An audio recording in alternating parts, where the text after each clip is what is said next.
The young generation also into sports, see the number of gyms, a lot of people are keen about healthy eating, etc. Yes. So you actually, it's all coming together,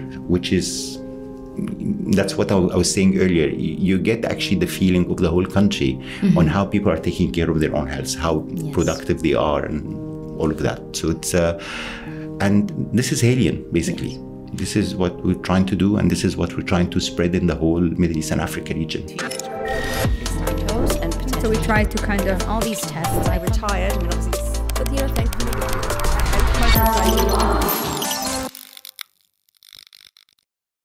All right, welcome to a special episode today. We are here to tell you why self-care will benefit your overall health. And joining me is Ramez Sawiris, who is the R&D lead for Haleon, Middle East and Africa and vice chair of the MENAP-SMI, where he has played an important role in leading discussions on self-care in the region. Dr. Ramez, how are you? It's lovely to have you. Very good. Nice to have you as well. Now, Ramez, today is the second anniversary globally for the company. In July 2022, Haleon was introduced as the rebrand of JSK Consumer Health, and it had 100% focus on everyday health. And obviously, this made it a fast-moving consumer healthcare company. Now, through this, Haleon brings, obviously, with it the globally trusted science-driven brands from GSK, and it's focused on empowering 50 million people annually by 2025 for better health inclusion. That's phenomenal. Like, that's a huge figure. Do you know that's like twice the population of Texas? I didn't know, but it's great to know, yeah. Yeah, I mean, that's a fascinating statistic.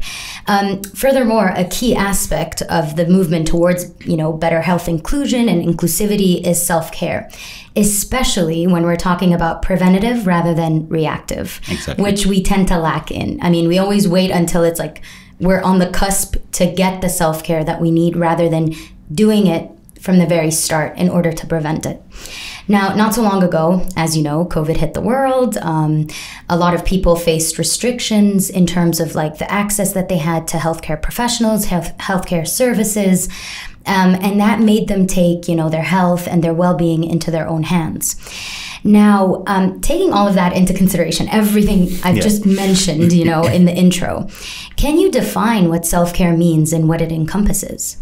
So self-care, it's how the individuals are able to take care of their own health, take the responsibility, take the leadership on how to manage their own everyday health. Okay. It's more about, as you said, it's not about reacting to what's happening to your health. It's more about how to prevent it. If you look today, for example, people are living longer, and people are aging, but we're actually looking on how the people are aging and enjoy their health and be enjoying the life than aging and suffering from diseases or illnesses, etc. So self-care, it's all about how you take care of your everyday health, every individual is different. So things should be dealt with. Like, I can deal with my own health. I know myself, so I can deal with my own health. See what's good for me. You should know what's good for you, and should be part of your routine everyday life is how to take care of your own health. I'm glad that you mentioned that it should be part of our daily routine, because my next question is, what are some of the potential benefits that consumers or governments would experience by prioritizing self-care? It's phenomenal. Okay. If you look at the different areas where actually everyone will benefit from practicing self-care, it's actually amazing. If you look at individuals, imagine yourself, you're taking care of your own health, you're energetic, you're productive, you're actually, when you're good health as well, you spread that great vibe around you as well. For the governments, if we think today, most of the governments are under really stretched budgets. Right. And the priority, of course, should go to people with serious illnesses or chronic illnesses. So the benefit for the governments is when they're actually part of the program of promoting self-care is, first of all, we will prevent instead of react. to illnesses. So the more people get aware of how to take care of their own health, we will prevent a lot of chronic diseases. Another benefit is, imagine yourself in a country where people are healthy. That means more productivity. Right. That means better economy for the whole country. So it's the same, like if you are if you look at countries today, actually, and you look at their economies, you look at the people. Sometimes you feel it's connected, because if you're not in a good health, you're not really productive. You may have a job, but you're not really productive. So that's all impacting the whole economy of the country. Then if you as well work more on the preventative and make sure people are healthier, you're saving actually your government budget towards serious illnesses that may be not avoidable.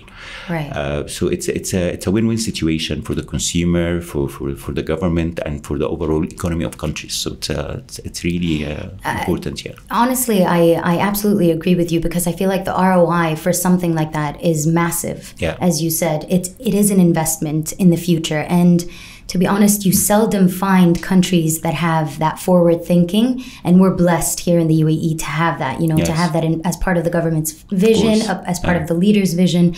So I'm very happy that you mentioned this point. But again, we always have people in our lives nagging us, take care of yourself, trying to push us, towards self-care. But contrary to these people's beliefs, self-care is not that easy. I mean, it's difficult to incorporate in your daily life. Yes. So what are some of the common challenges you find consumers have when they're trying to, incorporate or prioritize self-care in their daily lives? You're absolutely right. It's not that easy, and it's more of like a habit that you need to develop. Some people are naturally taking care of their own health. Some people, they need to develop that habit. Of course, difficulties could be time, could be the cost, could be the whole pressure of everyday life. So sometimes with everyday pressure, you forget to just pause and think, what am I supposed to do to myself today to stay healthy? Right. A lot of people are on the run. So it's with the different responsibilities as well. You find people running, and not in a healthy way. Of course, yeah.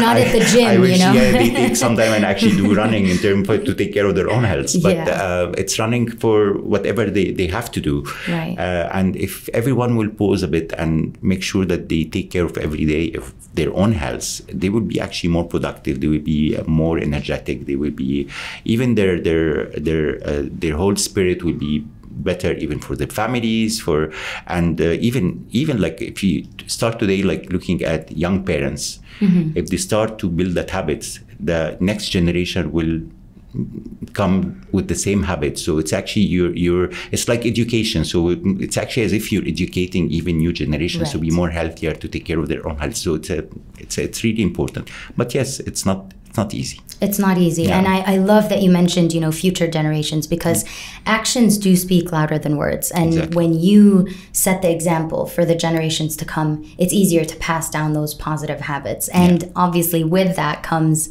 Haleon. Yeah. And, it was this, this new name in the Gulf region, coming in with the legacy from GSK, but it's still new. You're still introducing something, to your stakeholders. So how do you bring that forth to them?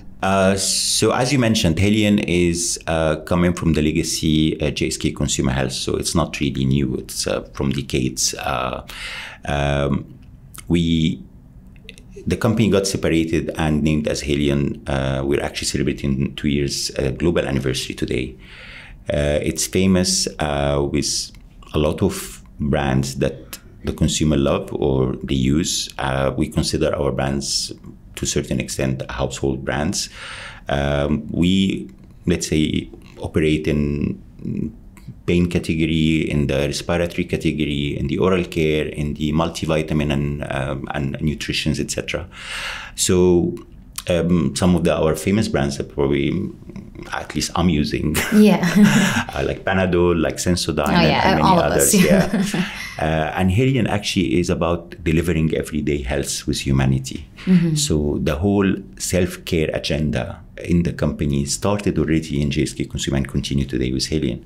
And this is more about how we bring new innovations, how we bring the self-care agenda into countries, into partner with governments, how to help educating people about how to take care of their own health. And because we as well, like it's in our genes, or like let's say in our thoughts, that this is what we were trying to do as well.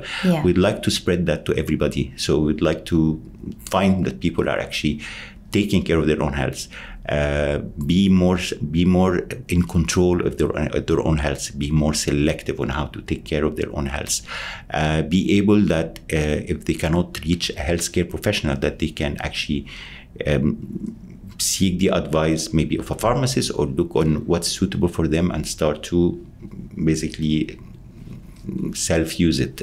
So this is more of like what we're trying to do. Which is a perfect transition into what we're about to speak about next, because Haleon is an advocate for self-care globally. It wants to spread that, it thinks it believes, the company believes at its core that it's a universal right. And I actually wanted to take it further by asking, why do you think that's important in the context of this region, that self-care is a universal right? I mean, if you look at the region, there are so many countries, and it's actually even a lot of countries, even that they have good economy. Like things are not easy. If you look at the inflation, etc. It's again, it goes back to how everybody's seeing the benefit, how we become more preventative of diseases, how we are becoming more healthier in a way that, again, being productive that will impact the economy. How most of the governments in the region as well are really on overstretched budgets.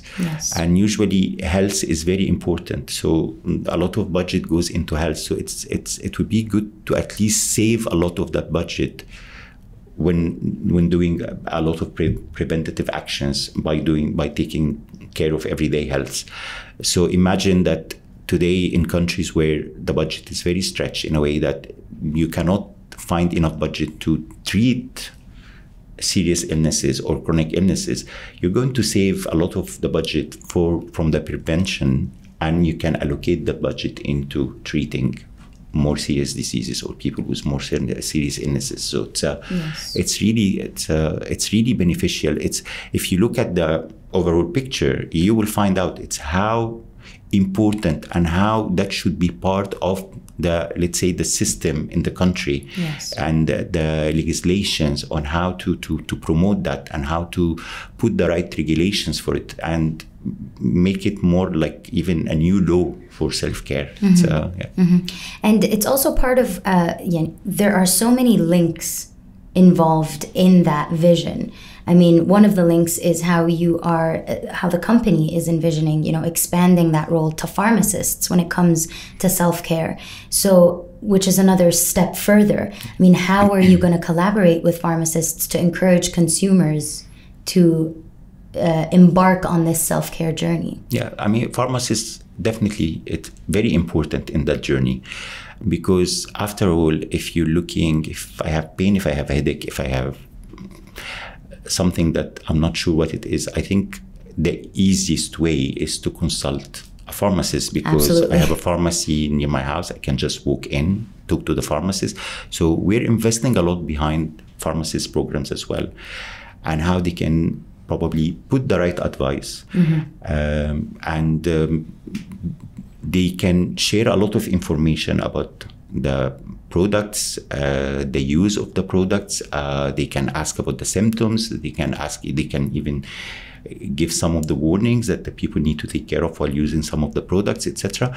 But they're actually, I would say, they're gate number one for people to go and ask for a consultation, let's say, for everyday, let's say, complaints, etc. Yes. And to be honest as well, sometimes you get into something and you don't have the time or you don't have the access, or maybe sometimes it's costly to go and visit a doctor. Yeah. And sometimes it's something very simple. So the pharmacist here is really playing a vital role in that. Yes, they are actually. My mother is a pharmacist and she plays a vital role in my life when it comes to that. So I think it's very wise that you would incorporate, you would collaborate with the pharmacists to spread that information. And it's key that you mentioned information. At the core of anything is knowledge. Yeah. And spreading that knowledge is crucial when it comes to consumers, because with knowledge comes power, and we already know that. So what are some of the initiatives that you are going to be implementing either now or in the future to educate the public on self-care? Yeah. So again, it goes back to the strategy of the country where you're operating as well. And this is where I would say that in UAE and many other countries in the region, we established that discussion before about how we can talk to consumer more, how we can communicate with consumer, how to make that more available. So you can, as a company today, we can communicate to a lot of the consumer directly, of course, with the whole guidelines that is in the country. But when you communicate, there's a lot of information the consumer is taking. And today as well, with the whole social media and you name it, so the consumer is exposed to read or get the information from different ways. Yes. So utilizing all these assets today and providing the right information for the consumer, it will help gradually, of course, to improve the information about products, about diseases, about illnesses, about how people can take care of their own health. We have so many programs and we're actually excited. So we're working on something about health literacy in general, and that's in many countries in the region. We do a lot of work with pharmacists. We do a lot of campaigns about, let's say, about pain, a lot of campaigns about sports and how to take care of your own health, about healthy eating and how to develop those habits, etc. So there is a lot of going on. I think it's more about that with our 2nd year anniversary here in the region as well, we probably want to start to do something more and to spread in more countries in the region as well. Ramez, I know your time is precious and you are a very, very busy man. But my last question is, what does the future hold for Haleon? We believe humanity is the key to deliver everyday health. So make it more achievable, more reachable for people, more sustainable, more innovative. This is the core of our purpose, to deliver everyday health with humanity. So we're working in like all the stakeholders in the company is working to deliver that purpose. On behalf of, let's say, R&D, which I lead, we're looking on how to bring better innovations, how to make that accessible, hopefully at better cost, and basically how to make it fast as well. So it's the world is moving too fast, and we're trying to move as fast as possible as well. So from the R&D perspective, this is what we're trying to do, and again, to deliver everyday health with humanity. I love that, because it just goes back to your vision of providing self-care as a universal right. I absolutely love that as the last message of the day. Ramez, thank you so much for joining us. Thank you. Thanks a lot.